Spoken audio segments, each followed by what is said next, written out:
To another episode of Tomes and Tunes. I am your host, Arielle Silver. I am sitting in my little she shed in my Los Angeles backyard. It is barely autumn right now. The trees are starting to change. I know that folks all across this country and other sides of the world are experiencing full-fledged, maybe almost winter right now. But happy Thanksgiving, happy holidays. I hope you are all doing well. We're coming up toward the last couple of weeks of this show. I guess not the show, but the last couple of weeks of the year and the last couple of episodes for the 2021 season of this year.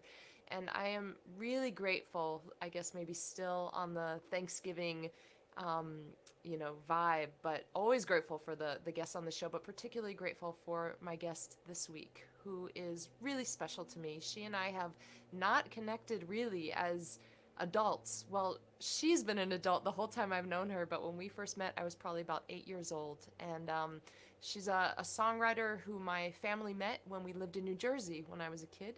And later on, she relocated to Florida. And when my family relocated to Florida, we reconnected. I was still basically a teenager at that time. And then, just life traveled on. I am really excited to bring on today's show Reverend Fairy Elaine Silver. Hi, you. Reverend Fairy, you got it. Yeah.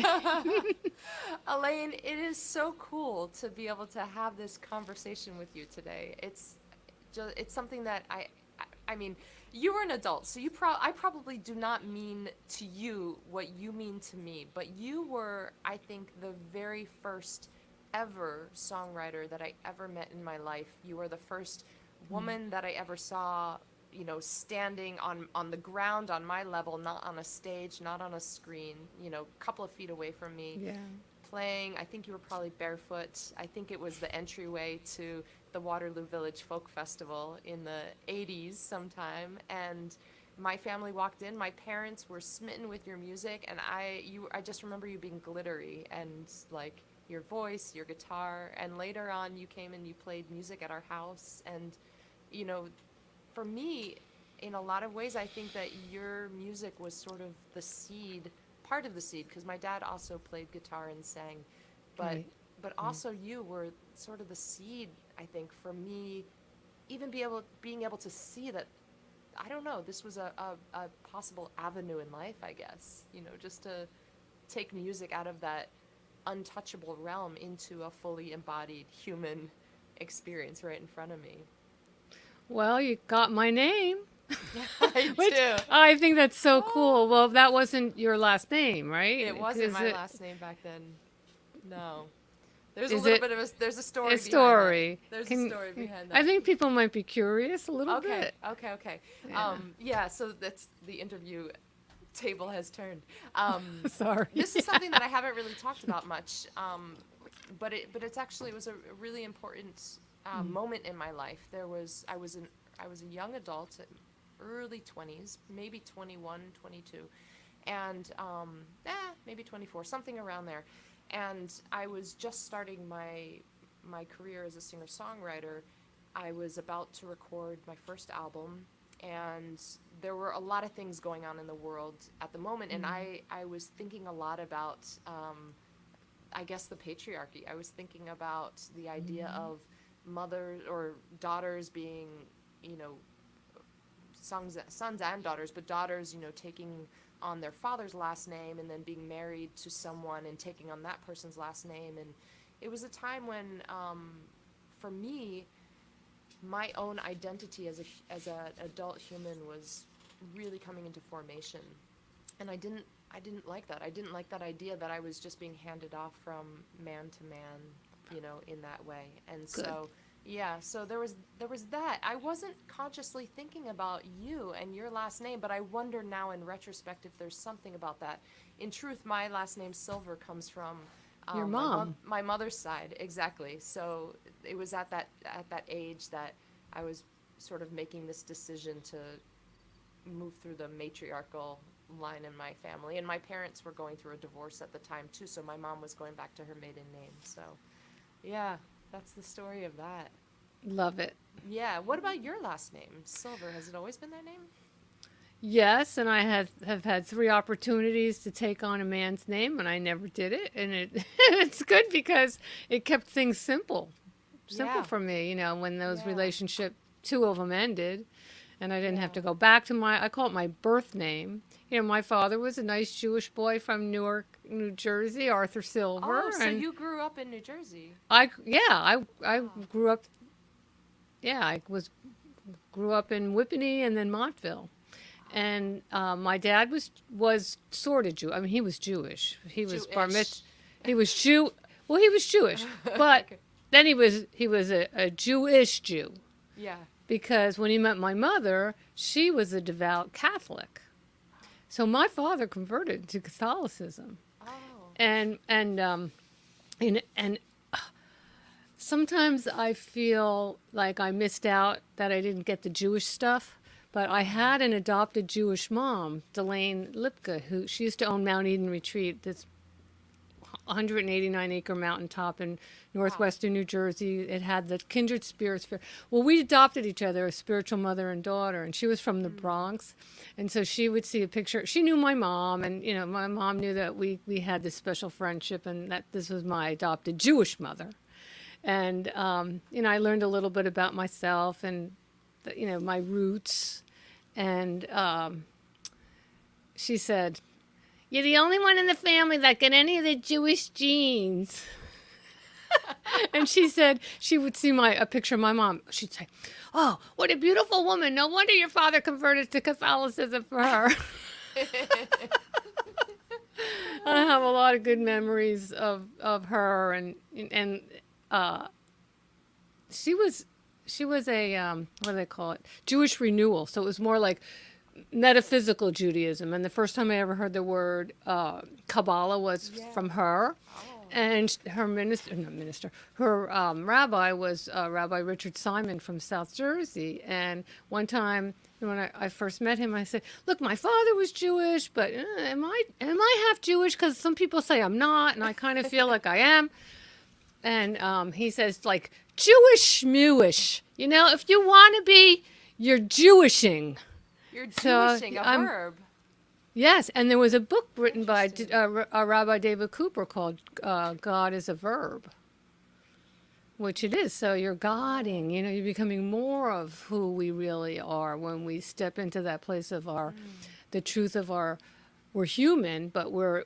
You've heard this. Everybody's heard this. We're divine beings having a Yeah. human experience. So we've chosen that. So Yeah. I believe that, and part of what helps me to remember that is this book, The Science of Mind, and Ernest Oh, Holmes. this is related to the album that you recorded called Ernest, yeah. Ernest. Yes, he and I co-wrote a whole bunch of songs, and he moved on. He transitioned in 1960. But he lives on amazingly through the works that he did. And it's not like he has anything specifically brand new, a couple little things, but you know, there's really no new information. There's just different ways of presenting it. You know, just like there's only 12 notes in a scale, but then Right. how much music do we have from those 12 notes? Yeah. So I started studying it right around the time that fairies came into my life. Like back in the early 90s, I found the Science of Mind in Morristown, New Jersey. It was called the First Church of Religious Science on Mount Kimball Avenue, just south of the Green. And I found that in 1992, 1993, I started to take classes. And I just fell in love with it. And then when I moved to Florida, took more classes and I went through the whole practitioner training. But you know, I didn't really care about being a practitioner back then, a licensed practitioner. It was extra work to do and I was busy. So I just let that go. But then when I moved to, I moved to Sarasota, but there wasn't really a center in Sarasota that was welcoming to me. It was a weird thing, you're in your own hometown. In my own hometown, the center that could have welcomed me didn't. So, and it hurt my feelings, really. But I just kind of forgot about it. And I was every Sunday singing in a different church or temple, but mostly churches and centers, spiritual centers, and metaphysical. And then we moved to West Palm Beach for 4 years for my husband's job. My husband had a good job. He was an engineer. He retired as an engineer working with NASA. So that was that was a cool thing. But anyway, long story short, I found a little center there called the Center for Spiritual Living of the Palm Beaches. And the Church of Religious Science changed its name to Centers for Spiritual Living because are you Scientology? Are you Christian? Right. No, we're not this, we're not that. But so this is what we are. We're Centers It's hard to for define Spiritual. yourself by what you're not when people Exactly. are asking those kinds of questions. Yeah. Exactly. And so there was some healing going on and some acceptances, and they changed the name to Centers for Spiritual Living, and then I'm part of the Center for Spiritual Living Cultural Coast here in Sarasota. And there's another one, but that was the other one. So I'm with this one. You're with the one that accepts you. Oh yeah, and not only that, I'm vice president of the board of trustees, and I'm their first licensed practitioner, science of mind practitioner. So anyway, I found this little center, and my husband and I started taking classes because he loves these teachings too. And I'm just taking classes, and then Reverend Marcia says to me, well, you only need 2 more classes, and then you could start the practitioner program. You want to? And I'm like, okay. So I did, and I'm telling you, those 2 years were amazing, just amazing, because I love to study. I am a good student. Even though I'm not the best reader, I found out from this book, Entering the Castle by Carolyn Mace. Do you know her? Carol, are you familiar with her stuff? Well, I took a class. One of the classes I had to take, I think it was to get into the science of mind, to get into the practitioner training for 2 years. So this was, I think, the last book that I had to read for a class called Practical Mysticism. And Carolyn Mace, she's not metaphysical. She is to some degree, but she's a Roman Catholic. And I did that, been there, done that. That is not where I resonate. So I had some and I didn't. This book was so hard to read. I'll just give you a little synopsis. So it's Entering the Castle, and it's about the mystics and Saint Teresa of Avila, I think around the 1500s. Excuse me. And so, what these mystics would do, they would accept that they're mystics, but a lot of them didn't want to be mystics. Like, they didn't want to go flying across the room. They didn't want to have these out-of-body experiences. But they went kicking and screaming, kind of the way I did when I had to read this book. I had a lot of resistance to it. But because I'm a good student, I would sit there with the straight edge, right? And I'd straight edge it, and then underline stuff that I did like. And so what started to happen was I'd underline something, and then I'd go, and I would write it down. And then as I wrote it down, I would think, well, this rhymes with that. Or how do I say this differently because this means that? And so Carolyn Mace and I wrote a really cool song called Conscious Communion. And so what the mystics would do is they would go and this Entering the Castle. In the castle, there's 7 mansions. And so the book, I didn't finish the book, by the way, but I got the gist. And so you would be taken through each mansion. So when you got to the first mansion, what needed to be done was you brought up she called them reptiles. You brought up your reptiles to heal them. And really, this is a dark night of the soul. So that's challenging. You ever been through one of those? I'm sure you have. Yeah, and but what happens when you come out? Oh wow, I can laugh again. I can feel happy. I can.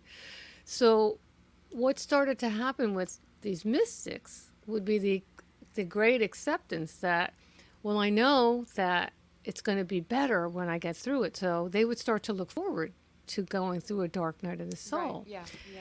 And that's a pretty good attitude to take. So I just want to read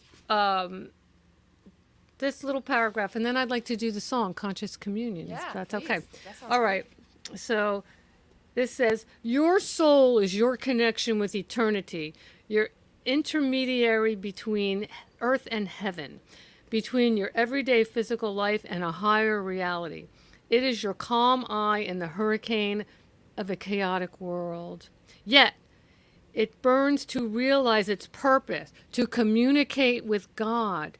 It waits impatiently for the opportunity and avenue to unveil itself to you, your own divinity, the God within you. And that's what we teach in Science of Mind. God is all there is, and it's everywhere. It makes up every single thing that we have in the universe, in the seen and unseen world. And one of the things that we're blessed with is choice. So, we're the ones that messed it up, not God. Oh, how could God let this happen? Well, God didn't let it happen. We did. The God in us did. The God that gets to be human through us, making good choices and sometimes not so good choices. But anyway, I want to do Conscious Communion. And it goes like this. Oh, I need the capo.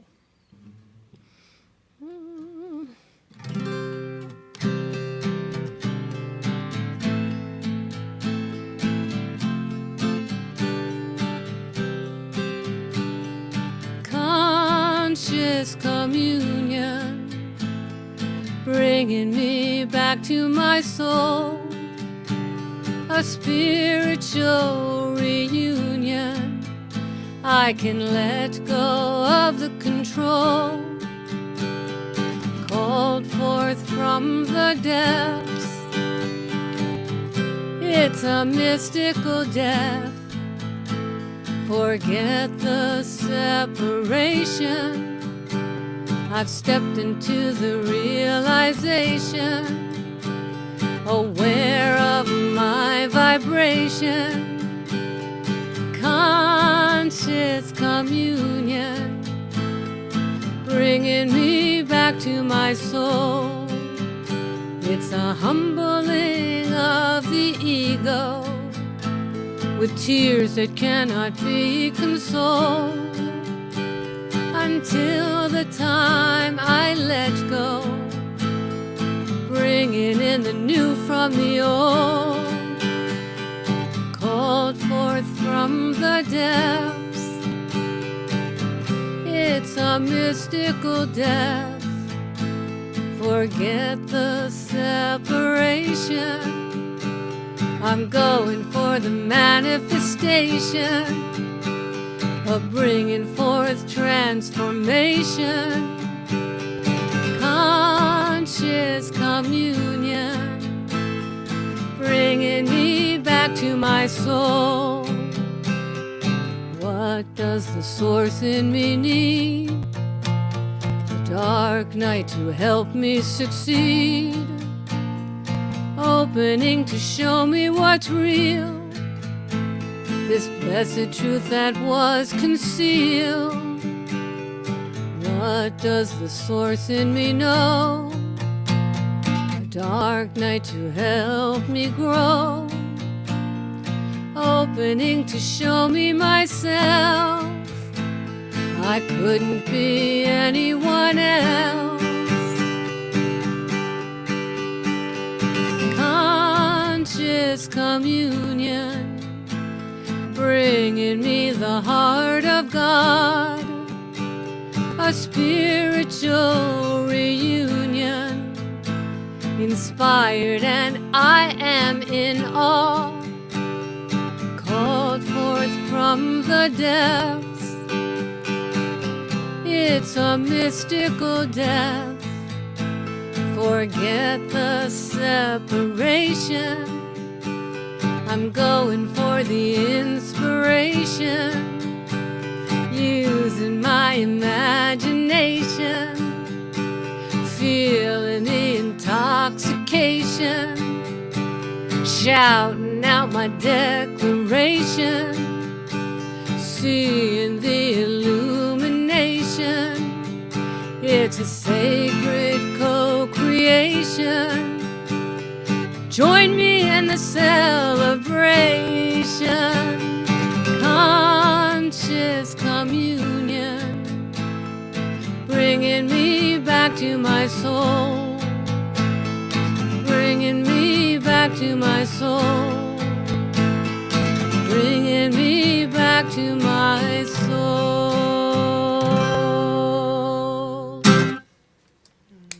And so it is. And so it is. You know, I see why. Gosh, it's so different. It's like your voice is exactly the same as Hoboken Wishbone Blues. Oh yeah, and that's lower now. 59 Cents. Those are the songs that were on your tape, Wandering Woman, that I listened to when I was young. And you know, the voice is the same, and it's beautiful. And you singing these kinds of songs, it really makes sense to call you Reverend Elaine. I am. You're preaching it. Like you have Oh. something to say, and it's important. Well, yeah, and plus I'm an ordained divinity priestess in the Temple of Isis in California, and of course I Yeah. have my I'm ordained through the one in Modesto that but I've married people but Yeah. I fill in for ministers at New Thought Unity. But even if you didn't speak, I feel like you could sing a whole sermon. You could sing the wedding ceremony. And it would have that, be even more sacred, because it's being carried on your beautiful On that voice, but you know what? I've been criticized for doing too much singing in this when I'm teaching the lesson, so I've had to, weigh it. Yeah, I was surprised by that too, because the songs tell what I'm saying. Yeah, and I was just talking with someone yesterday. He was in here. Actually, I think you might have known him. Maybe. Yeah, Steve knew- Key. Yeah. Exactly. Back in the day, and he was singing a song yesterday, and I was sitting here listening, and I was remembering. I mean, we know this as songwriters, but I was really remembering that songs unfold. Well, I'm now like running through all the different genres. This might not be true for everything, but Okay. but the kind of songs that I write, or the kind of songs that I listen to primarily, they unfold slowly compared with a fast-turning book or a movie or something like that. It's like there's repetition. The chorus comes back or the refrain comes back, and I see. and you dwell on that repetition. When you hear it again and again and again, it's like when you are reading a book and you go back and you read that line again, and then you read forward, and then you go back and you read that line again. There's something about music with the spaces between the words, when it's just chords or melody on the instrument, or just humming, those kinds of like non-lyrical parts of a song that are really the thinking, the pondering part. And Well, so it's when healing too, Yeah. and there's something about music, singing in particular, that helps people remember, and they go Yeah. back to different places in their where they've embodied the music and the memories.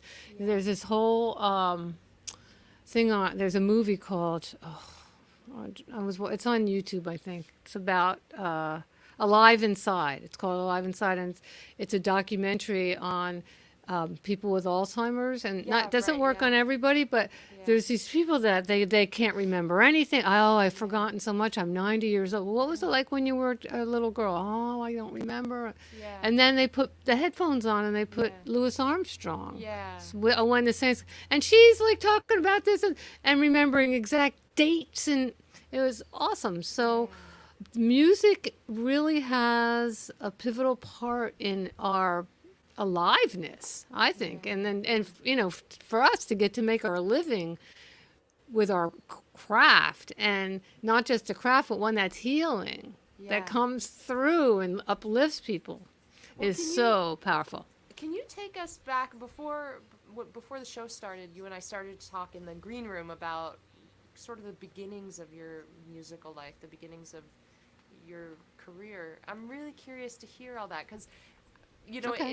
it is interesting to have met you when I was, probably 8 or 9, and you know, I think when you're that age, you're not thinking much about someone's background. It never occurred Well, to me your like, brain's how not did even already yeah, exactly. It's like, how did formed. this woman end up in my living room singing songs for me and my friends? Like, how did that even happen? But of course, now that I play house concerts, now that I'm on the road and playing shows, I'm like, oh yeah, Elaine did all of that stuff. Like, so can you scroll back? Can you take me back to like, how did it start for you? How did your, you know, like, where did music start for Well, I you? come from a Was it musical family. My okay? father was a concert violinist, a wonderful singer, and he taught music. He taught foreign languages and music.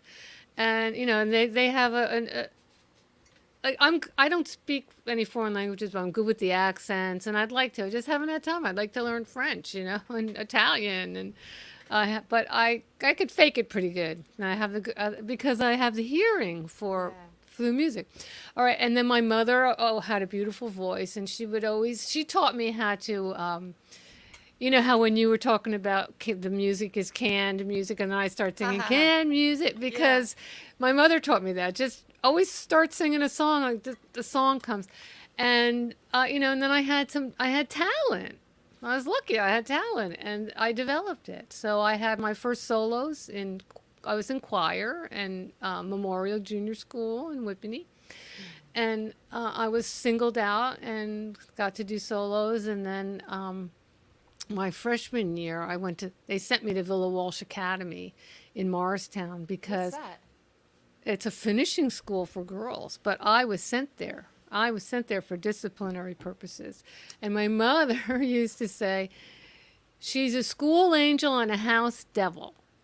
And I always mostly got along with the teachers. I liked to sit up front. I was a good student. And I learned the best by listening, hearing, seeing, witnessing it much better than in a book. And I found out from this Carolyn Mace book, I dawned on me that I have a reading deficiency. Because when you were saying you go back to read, well, I could be reading and it'd be like, oh, I have to go back and read that again. And so our family, we have it. Some of us have ADD. My father did, and he was so talented. And then he had this. Anyway, so I learned the best. I was a good student. Let's put it that way. But there were issues in the house that didn't get talked about because they didn't talk about things like that in those days, and it had to do with my mother's father who lived there. So and I would act out. And so instead of saying, why is Elaine acting out? They separated me from the family and put me in this boarding school. But you know what? I bloom where I planted. I blossomed there, and I got to sing solos, and I learned how to curtsy. and, and then we moved to Montville, and which was only a few miles away from Whippany. But then at that point, they sent me to. I just got to go to public school, and I also shone there. And then I started. Oh, I learned how to play the guitar in Villa Walsh. They put me in. So Yeah, you the were in high octet. school? Was that high Yes. school? Yeah, Villa Walsh Academy was where I was sent to for my freshman year. But they had an octet. So Sister Judy got my father to buy me a guitar, which was no problem. And I got this guitar and I learned, maybe I learned about 5 chords or something. But I could play well enough to accompany. And there were, I think, 3 guitar girls that played the guitar. So I got started, and then I went to Montville High School, and I teamed up with this woman, Renee Berger, who played the guitar, and she was real passionate about performing too. So that kind of got me started, and then I realized that I just wanted to do it myself. Like, I didn't want to have to depend on anybody else. I didn't want to have a band and deal with people's egos and schedules. And I was in the Split Rock Rhythm Band in the 70s, and I did that. And it was like a bad marriage when we ended, And then I've just mostly been alone, but once in a while I can hire people to back me up, and I did that. So yeah, from high school, and then I went to college. I was like, well, what am I going to do? Well, music was all I was like this, the tunnel vision with the music. So I went to Montclair State for two semesters, and I dropped out after 2 semesters because I didn't. I was a classical voice major. I didn't want to sing opera, and I didn't want to teach. I was a performance major. So I dropped out and I got in that band, the split rock rhythm band, and I started traveling. And I used to hear this band, Grover, Margaret, and Zazzy Zaz, and they did this really cool swing, jazzy stuff. And Margaret told me she was going to be going to William Patterson, also in New Jersey, to study jazz vocal performance. I was like, I want to do it too. So I signed up for it. And it was fabulous. I learned how to work with a rhythm section. I learned how to write charts. I learned all these different the old classics, Cole Porter, Duke Ellington. Now I'm not remembering all the different songwriters, but every week we were required to come in for our vocal class and perform. And so I got to perform with the rhythm section, and I would rehearse with the piano player who just lived a couple miles from me, luckily. And we'd rehearse, and I did the charts, and then I started to get a lot of gigs, so I dropped out of that after 2 semesters. So I was were you singing jazz at that time? yeah, for those like gigs blue, as well? mostly yeah, some Oh, okay. mostly swing. I'm not, I could do a little bit of scat singing and things like that, but mostly swing. And And were you playing guitar? You were accompanying yeah, yourself, or you were playing with that piano player? no, I would do things on the guitar, and then in class I would work with the section, and that was awesome. And I was in the choir too, and I got solos, and so that's what happened. And then what was going on for me was that my whole musical career from the beginning, it was just a beautiful flow. It just unfolded with ease and grace. And there was a man named Alex McLean who he had disabilities. He had severe scoliosis, and he was waiting for a heart and lung transplant. And he was like his fingers were kind of deformed, and but he came from a newspaper background, and both sets of grandparents were newspaper people. So in those days, in the 70s and early 80s, he would say every time I had a gig, he would send to all the newspapers my picture on a press release. So, and I know how to write press releases, but it's it's obsolete now. But I had a publicist basically, and he just did it because he believed in me, and so I got known. So many times people say, I've read about you in the newspaper. I've seen your name for 10 years, for 20 years. This is the first time I've ever seen you. And I'm like, well, thank you for coming. And so my career just evolved that way. I did colleges I became a full-time performing musician in 1979. And I have not really looked back. I mean, I've done some other things, but it's been, music is the number one thing that I do, performing. And since the 80s, I've been writing music. And I used to feel bad because I was like, oh, I can't write, I can't. But you know why I couldn't write? I had nothing to say. I had no experiences. So I went to Tell- Europe, and, Tell me about, so when we met you, it was was it called the Waterloo Village Folk Festival? Well, I remember that. I remember your mother had pigtail braids, and she Yeah, looked she like always wore- she she looked always like a wore little pigtail. Native American to me. Yeah, She was yeah. your mother is probably and was so cool to me. She was so cool. I wish that I had gotten to know her, like hung out with her, like more like girlfriends. But she was busy with the family and whatever. But I just always admired her. And then when I did go to your house in Florida, in Well, Winter you Park, came to- right? I didn't live there anymore, but you had come to our house in New Jersey when I Right. was little. I vaguely Do you remember that that. one? Okay, No, that was vaguely. in Rockaway, New Jersey. Yeah, that was in White Meadow Lake. And your Exactly. mother also had me play at some thing at the temple, and she had, and so I had to learn these Hebrew things, and it just didn't That's the work story of for my me. life. Yeah, because she was so into being Jewish. She is very into being Yes. Jewish. And so I did that, and I got through it. but Yeah, my that house in Winter Park, I didn't realize that you, I never lived there because I was already out of the house by then. I think I think you were there though. I think you came from school or something. I did see you perform. I thought it was in Stewart. Is that Yes, possible? yes, We- at my that parents- theater, right? Yeah, The my theater. parents, we had moved to, I finished high school in Stewart. Oh. So I graduated from Martin County High School. Confusion Corner. Oh, that's right. Where's that? That's downtown. That's Stewart, yeah. There right? were all those streets come together, and they call it Confusion. In fact, I think your mother was the first person that told me that. That was called, and everybody knows that's Confusion Corner. That's so funny. Well, Now that but I you had think of it. played a theater down there. And Yeah, there was a little theater. I think that was the last time I saw you, but maybe I'm wrong. Maybe I saw you later in Winter Park.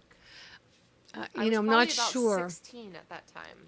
Well, I remember your mother was doing. She was like such a leader, and she was so knowledgeable. And somehow I ended up. Maybe she had me come and sing at something where she was presenting, maybe at a synagogue or a college. She was doing something, and I was just. She was like, "Wow, there's a real, elegant, educated, beautiful, empowered woman, and you're just like her, you know."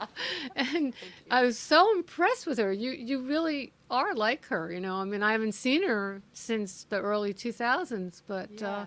you know, I Well, have a when you- special place in my heart for her. She's in Arizona now, so Yeah, you get out yes. there. Yeah, I have her. She's in my database. I just checked because I couldn't remember what your last name used to be. I That's was right. like, what was Yeah, that? yeah. And I was talking to my dad recently and told him that you were going to be on the show, and he said, "Oh, she's such a great gal." He Aw. was like, "I just remember her as being such a great gal." Thank you. Well, tell him Yeah. I said hi and sending love and blessings. So at that point though, when you were at the Waterloo Folk Festival, Mm-hmm. when we met you, what were you performing on the stage? I Yeah. remember you being by the front, by like We were on a you blanket. might have also been playing Yeah. at the stage later, but I remember did. you also just playing kind of on this under some trees, Could maybe be. near the entryway or something like that. So you were playing a show on the stage, but you were also just playing music. Yes, and George, somebody from the Star Ledger, George Kanzler, maybe. He, and it was a quotation I used a lot. The putative New Jersey folk music queen. Back in the mid '80s, putative, yes, the putative New Jersey folk music. Melanie was there also, but Elaine Silver is the putative New Jersey folk music queen. So where were you what were you doing with your music career at that time? Were you touring around a lot? Were you mostly Yeah. in New Jersey? What did that look like at that time? Well, I toured a lot in like 1980, in 79, 80, 81, 82, and I was burnt out. I Yeah. was burnt out from that. And then I met my first husband, who I was with for, it was an 11-year process. So we were together a long time. And I remember the first year when we just fell in love really fast. And I'm still friends with him. You know, we get together once in a while. And my husband and he get along, and it's good. So he allowed me. I mean, he didn't allow me, but the relationship supported me in not traveling so much. So for a few years, I was singing in restaurants, and which I hadn't done very much. And so that's when, in the mid '80s, that's when I made a declaration. I think it was, I remember the date. It was February 2nd, 1987. It was my mom's birthday. She was Groundhog's Day. And that I only was performing for open-hearted people with open hearts. And then shortly after that, I got an opportunity to be a duo with this guy, Roy Goldberg, and we were called the Guitar People. And he got us all these gigs in schools, like in elementary schools, playing for kids.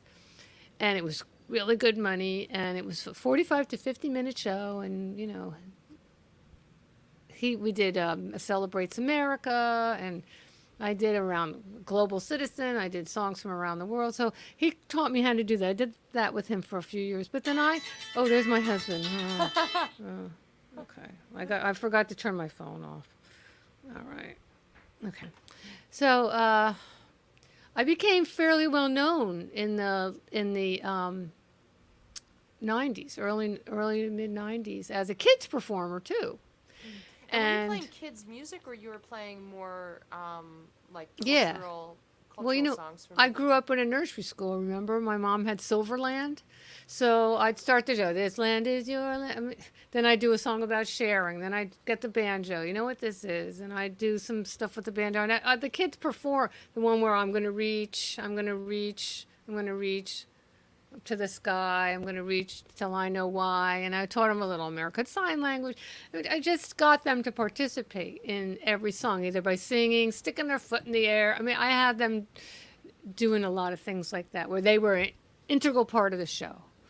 And when I moved to Florida, you know, I didn't have those connections. And I did a lot of, was doing a lot of the Unity and Science of Mind centers. So that's what happened. I got down here, and it just really took over my life, the spiritual part. I love it. It's so cool to hear all these stories. Would you play another song? Yes, I want to tell everybody that in the end of September, I have a friend, her name is Guru Nam, and she's a Sikh, and she's a Sufi, and she goes to Unity and Science, and she loves God. And I met her in Massachusetts at a women's retreat, and then when we moved to West Palm Beach, she was living there. So she's a really good friend, and I have a tribe there.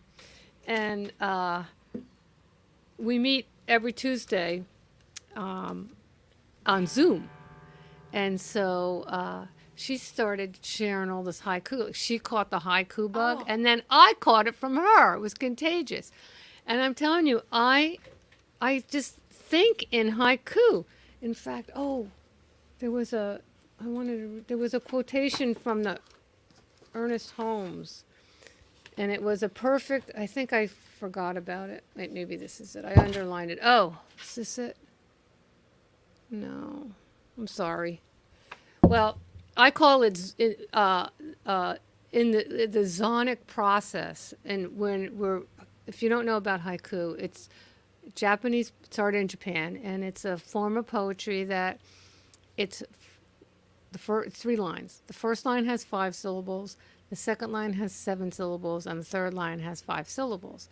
And so when something comes, and it comes just as perfect, like, and I'm always doing this, counting, and when it comes out 5, 7, 5, or even if it comes out 5 and 7, that's like I'm in the zonic place of haiku. And anyway, I cannot stop writing them. In fact, I wrote some. Let me just read a couple that I wrote this morning on my walk, and then I talk them into my. Okay. Oh. I mean, this is everything. So the first one I wrote says, slavery is real. Well, I'm thinking about it. I don't even remember writing this. Slavery is real in the past, present, and future. Let's change the last one. Plant me and I bloom. Blossoming into myself, I celebrate me. Oh, and then I stopped and let this guy go out of his driveway, and then he opened his window and says, thanks. And I blew him a kiss. I do that. That happened to me one time, and I'm still talking about it. It was in 1998. I blow kisses to strangers. I blow kisses to strangers, and it makes their day, spreading happiness. I love sharing joy. I do this through compliments, even to strangers. Busy yesterday, only had time for one haiku. That changes today. So it's just like anything I'm thinking in the moment, I'm like, So I can't stop. So I wrote this song called Haiku Poetry. Haiku poetry's in my blood. Haiku poetry comes from up above. Haiku poetry deep within me. Haiku poetry all around me. All around me. I just wrote this. Haiku poetry's in my brain. Haiku poetry keeps me fully sane. I'm finding answers in the 575. Haiku poetry keeping me alive.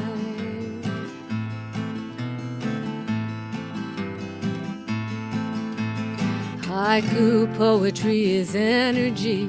It touches upon infinity, and it links me to my divinity. Haiku poetry all around me.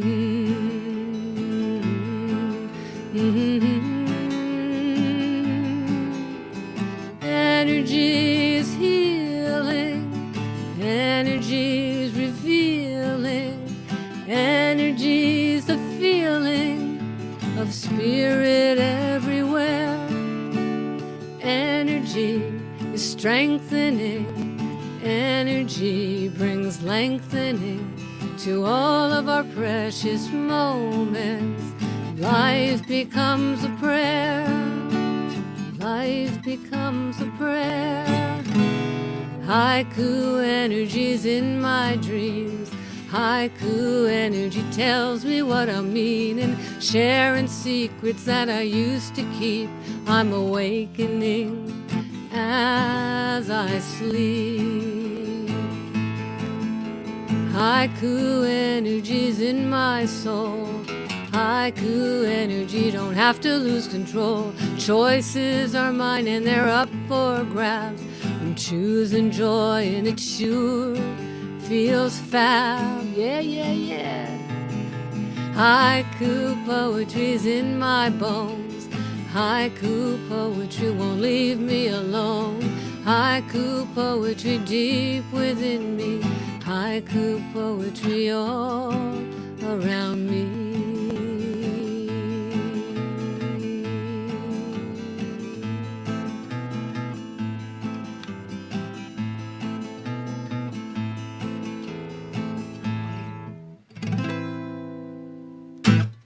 There you go. Haiku poetry. I cannot stop writing them. It's so cool to be in that flow. Just like, to me, nothing feels better than to have creativity coming through me like that. I think it's why I'm healthy. You know, because when you're vibrating at that rate of co-creation, bliss, joy, freedom, nothing's better, in my opinion. Yeah. Well, you've built your whole life around it, so yeah. You shared a couple of books already, but you said that you had a few more, and I'm curious what they are. Well, of course, this one, The Science of Mind. Okay. And this, but I wanted to read today. This is This is one for every day, and I wanted to read it because, well, that's what you do on this show, right? Exactly. So I thought, well, I better get with the program. You are a good student. You did your homework. Yeah, I did. Yeah, I did. Okay, so the title of today, for December 2nd, is Today Nothing Emanates from My Consciousness Other Than That Which Will Bless and Heal. I mean, what an intention that is. That's awesome. And then from the Bhagavad Gita, I destroy the ignorance-born darkness by the shining lamp of wisdom. I love it. All right, so this lesson teaches us the law of cause and effect, the plaything of the soul.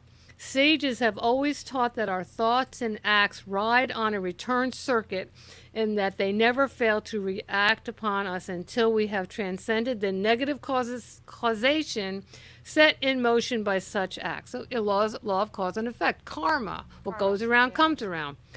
Yes. This is why we are taught that we should do to others what we would like them to do to us. That's the golden rule. That's the one thread that's in every major religion in the world, the golden rule. This is why, see, this is how I teach, and then I'll sing a song about it. Okay. This is why we are taught that we should, oh, I got that. It is the old law of returning circle. In this law alone, we can find exact justice, and through understanding this law, come to realize with Robert Browning, all's love, yet all's law. I mean, these laws are immutable forces that there's no arguing with them, they just happen. And when you've heard the expression, the universe always says yes, that's the law part. That's the part that just does what it's told. So, be careful what you ask for. All right. The universe imposes neither evil nor limitation upon us, nor can we impose evil or limitation upon it. However, being free agents, we may and must experience, at least temporarily, the result of our own acts. As the Bhagavad Gita tells us, the lamp of wisdom shining in the darkness of ignorance alone can free us. And there's just a little bit more. Realizing that the universe has bestowed upon me the divine right to be affected by my own act, today I guard all of my thoughts, seeing to it that nothing emanates from my consciousness other than that which blesses and heals. If nothing goes forth from me that can hurt, then nothing can return to me that can harm. The knowledge of this truth makes me wise. The consciousness of good at the center of my being is my sanctuary. That's haiku. That's in the zone. The consciousness of good at the center of my being is my sanctuary. And then it ends. Faith in the justice of the universe is my altar. So I would just say faith is my altar. Faith is my altar. Okay. Upon this altar, I lay my offering of peace, of joy, and of prosperity for the whole world. Isn't that perfect for today? I love it. And in the comments we have here, that's a good Hanukkah teaching too. Yes, happy Hanukkah. Yeah. Yes, I put go on. If you go on my Facebook page, I put a whole thing on Happy Hanukkah, and there's these 5 guys singing "Let My People Go." That's Passover, but yeah, okay. Oh, no, yeah, okay, but it was a Jewish thing. So see, that's how much I know.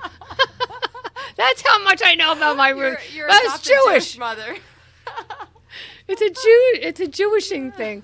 But anyway, I put Happy Hanukkah, and then there's these 5 really cool guys singing this with a whole orchestra, and I'm like dancing around. It was so fun to watch them and hear them.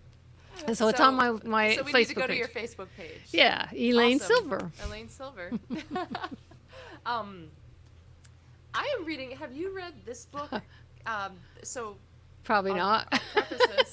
Well, I don't know because I feel like it's up your alley. But What is it? so the Mist of Avalon by. Oh yes, I Arielle read it Silver Browning. twice.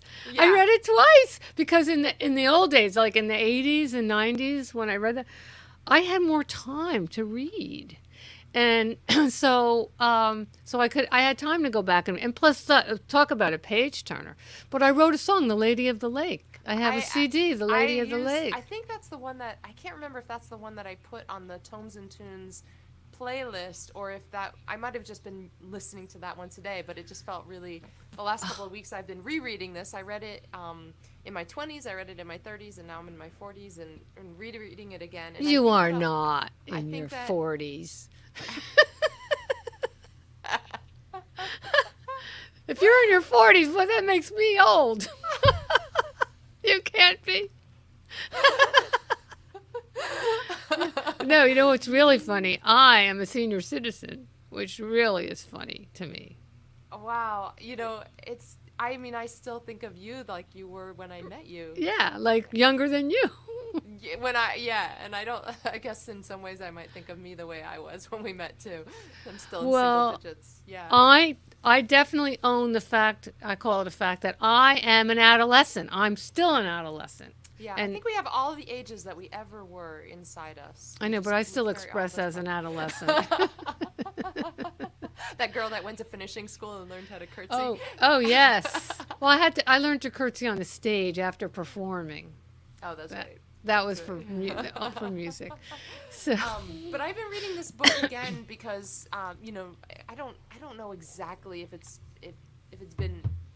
It hasn't been as dark as that Dark Night of the Soul time for me, but the last couple of weeks I just had to kind of check out, just spend, kind of regroup. I felt very scattered, and looking back at my calendar for earlier in the fall, I can see now how it was building up. I was just feeling fractured, and my attention was, I was so busy that I wasn't able to fully put a lot of attention on a single thing because I was just doing so many things. And mid-November, I was like, you know what? I want to lie down on the couch and I want to read a really long book, and I just want to dive into it. And I pulled this book off the shelf. I was like, you know what? I want to just read and read until I fall asleep, and then wake up and read some more. And that's what I was doing the last couple of weeks, and it's been great. I'm starting to come out of it now. I'm feeling like, that was a couple of weeks well spent, and I still have a bit more to go on the book, but I feel rejuvenated. May I comment on that? Yeah. I mean, there are times in our lives where, it would be boring if it was always like hearts and flowers, and when we have the contrast, it gives us something to awaken to. Yeah. And what is so important, I read it one of these books just today while I was trying to, and I believe this too, is that not just that you want quiet, but that you need solitude. We need, especially as writers, right? Yeah. And so for you to just be alone with the book, that is so healing.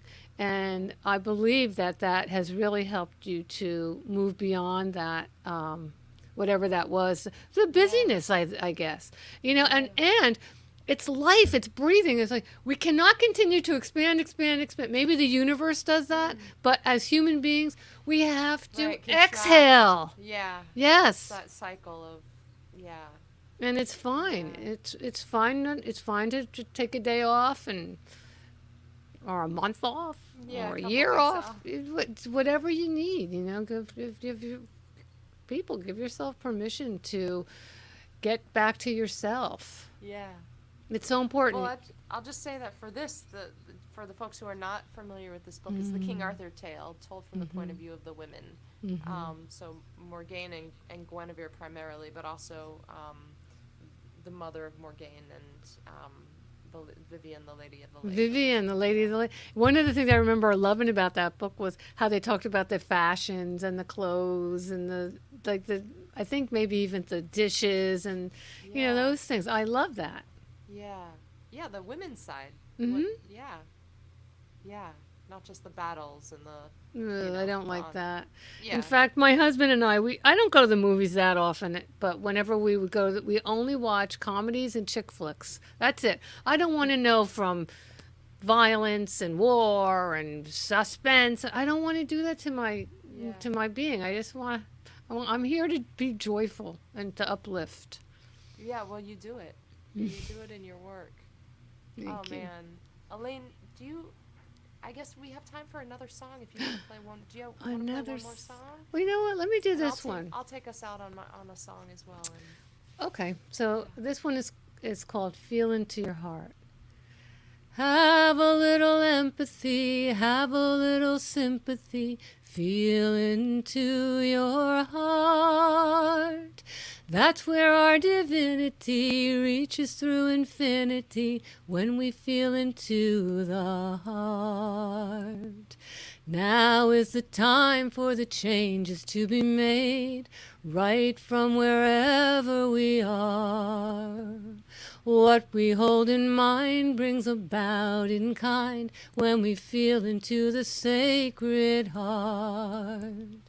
Have a little empathy, have a little sympathy, feel into your heart.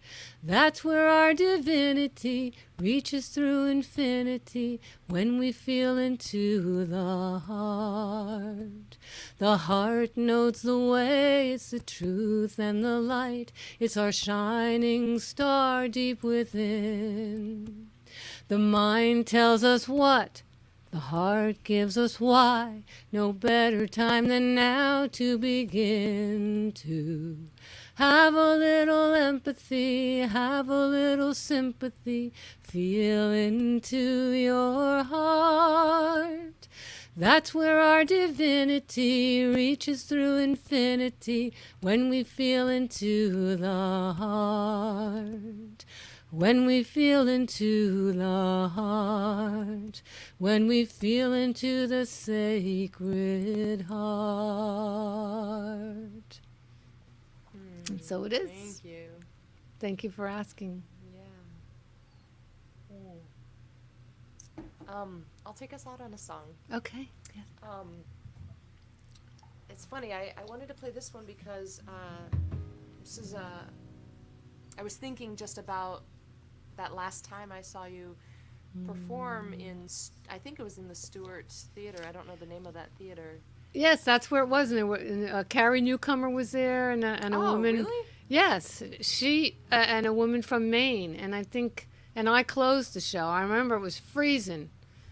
It was in February. It was Who the was early third? 90s. Do you remember the third person? Somebody from Maine. Wow.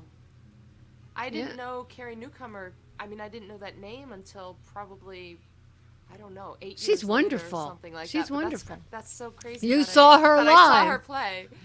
Interesting. Yeah, it was probably right around my last year of high school, and or sometime around there. Anyway, right by Confusion Corner, there's this there's this river dock that extends out into the St. Lucie River. And I have a memory of that river dock. Just, my friends and I, we would go for a walk at night. We'd go down to the river dock. It was the kind of place where, we probably went there to take pictures. Well, I didn't go there to take pictures at prom, but, other people probably went there to take pictures at prom. And I have not been back to Stewart since my folks moved away, which was, it was the summer I moved. I think it was the summer I graduated from high school. I think they moved away after that. But I was thinking about that river dock because here during the pandemic, my sweetheart and I started thinking, where, if we were to leave LA, where would we move? And, I was flipping through the AAA magazine, Westways, and there must have been an article about Florida, and it was a very pretty photograph. And I was like, you know what? Florida does have some really beautiful parts. It does. It's yeah, amazing. It's got some breathtaking spots, in the animal life and the plant life is just. And we have mountains too. They're called clouds. I was like, what mountains are you talking Clouds. about? That's really funny. Anyway, so this song is called River Dock at Sunset, and I wrote it thinking about that river dock in Stewart. Let me just turn up these so I can hear myself. Can you hear that? Yes, sounds good.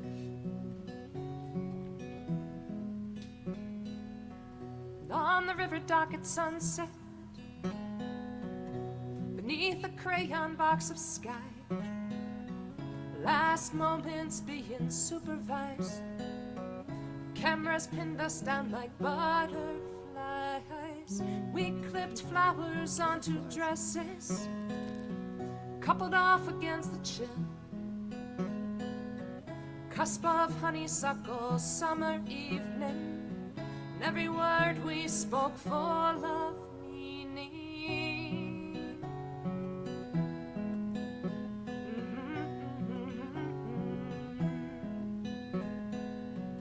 On the river dock at sunset, the ones who taught us how to stand, reminiscing over rubber-soled shoes, wondering how we got to heels and hairdos.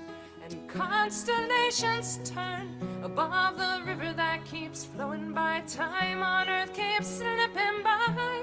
There's a difference between keeping something safe and helping it to grow. On the river dock at sunset, through the lens of passing years, half between leaving and lingering, we try to learn how to love without worrying. And constellations turn above the river that keeps flowing by. Time on earth keeps slipping by. There's a difference between keeping something safe and helping it to grow.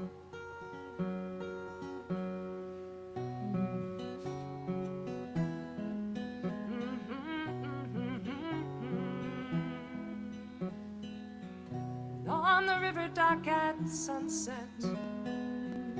along the worn and weathered boards, nothing's meant to stay, but still letting go is the hardest drill.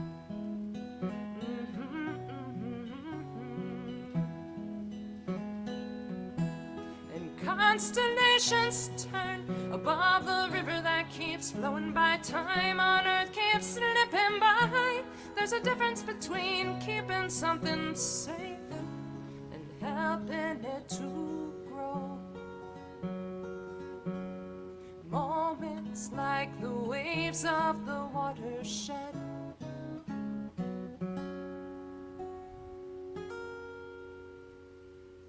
on the river dock at sunset,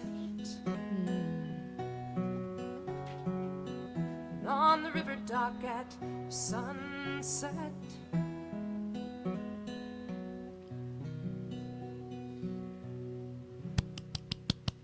Brava! Yay! Thank you. Thank you. My husband just came in. We have to go to Lowe's and buy a toilet. And that is It's like true! that is the you know, the spiritual and the day-to-day. It's all good. It's all Having God. a divine experience in a human body. Right. Or human experience human and a experience divine. Right.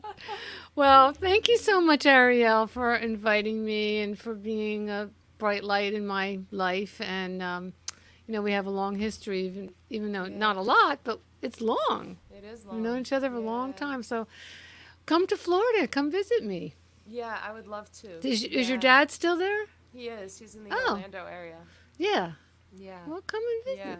Yeah. Yeah. Okay. I will call you up when I do. I'll get out to Sarasota and see you. Or meet you in Awesome. West Palm Beach. Yes, one of those places. Yeah. Elaine, thank you so much for being here. Really My grateful to pleasure. spend I time was with you. I was looking forward to it all since we booked it. Yeah. But in the last few days, I said, "Oh, I'm nervous. Oh, oh."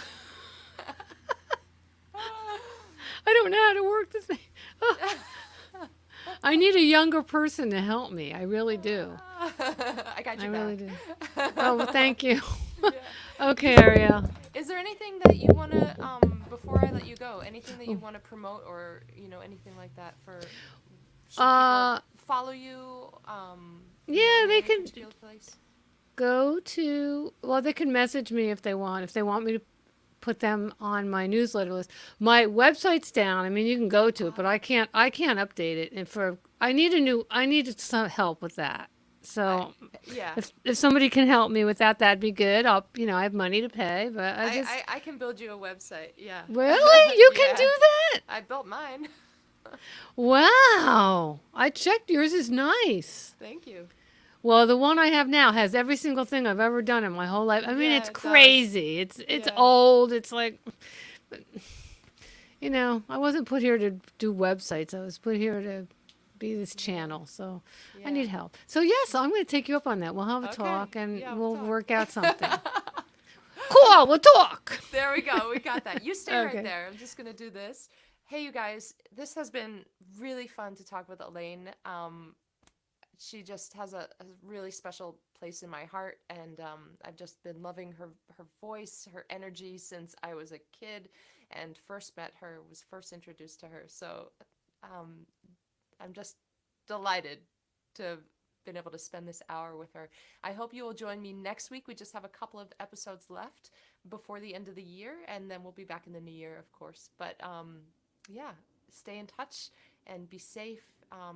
Yeah, and happy holidays. Okay.